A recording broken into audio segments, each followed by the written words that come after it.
All right, welcome back again to myself and whoever happens to stumble upon this video. And if you do, wow, you must have been really bored. But anyway, this is a journal for myself as I go to the next halving. I'm just trying to see how everything unfolds. And mainly, I should say my strategy has been, after all this time, just particularly invest in Bitcoin. Bitcoin's at 84K right now, but it's the only thing that's really it's been hanging on and doing well overall.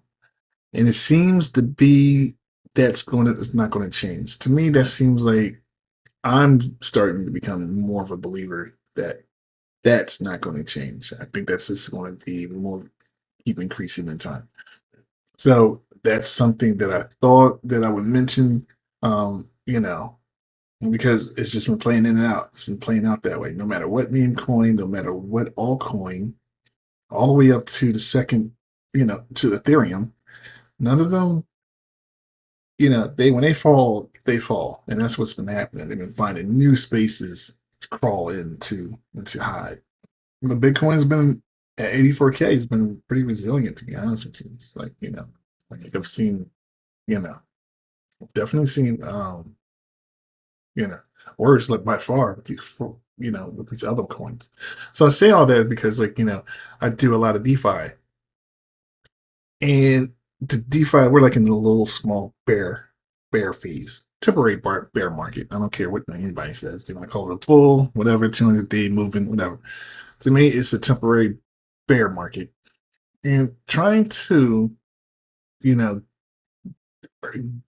get a profit, a healthy profit on on a certain timetable is difficult in a downtrend market. So I found that the only way for me, talking to myself later on, that Bitcoin was the only thing and is the only thing that's been holding out and has been, you know, generating a profit while the rest of the portfolios are looking like they're on their way to pure hell. So while that's going on, that's a positive thing. So I found a little home there with OUDST, I do believe, and a few other stable coins that are paired with Coinbase, wrap Coinbase. So Bitcoin.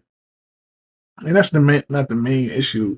That's not why I did this video. But anyway, I do have another one I'm gonna do after this, and this is relevant.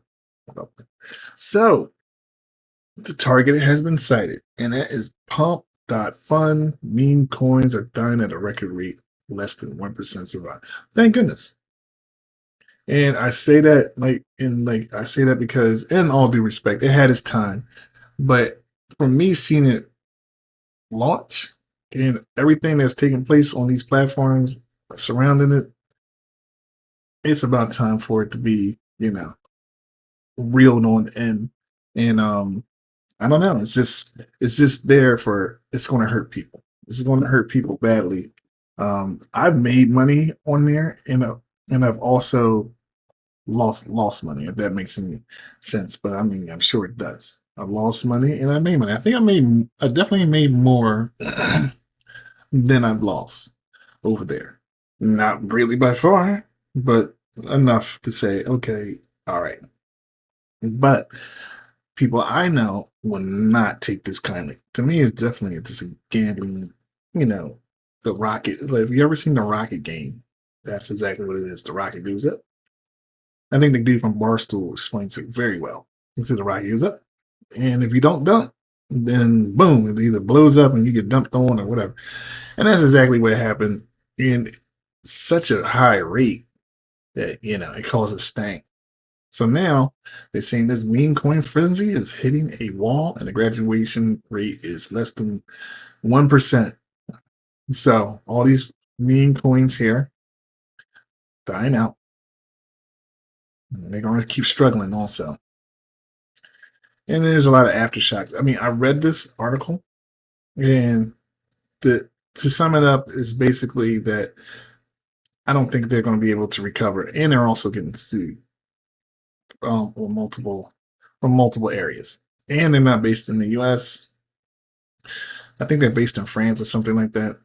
I mean, now I'm speculating with my, you know, I'm speculating. But that's pretty much that's not good because crypto is going to be all about the American based company and protection and all that good jazz, and if that doesn't sit well as far as like getting into any support from the administration whatsoever. And I just think it's just going to you know die out. And I think there are other opportunities. I think that platforms like Jupiter, who just you know made an acquisition of another platform. I can't think of the name right now, but I think that they will launch.